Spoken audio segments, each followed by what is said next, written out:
Welcome to your iHome Smart Scale. In this video, we're going to cover some common questions about the app and data usage. Let's get right into it. What should I do if my measurement results are not syncing to the app? Make sure to follow the step-by-step instructions for setting up your smart scale with the app.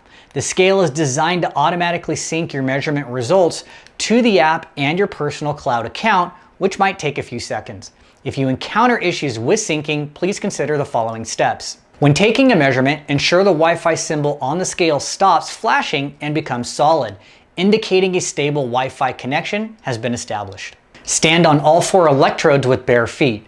Stay on the scale for a few seconds to allow the scale to complete the measurement. Your weight should then be displayed on the scale. Refresh the dashboard page on the app to see the updated data. If the weight measurement is displayed on the scale but not in the app, what should I do?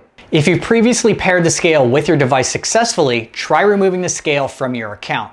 Go to the Devices tab and select Unpair Device. Reboot your phone and reinstall the app. Attempt to repair the scale by opening the app and selecting Add Device to search for the scale. Ensure the scale is turned on. You can step on the scale to activate it during pairing.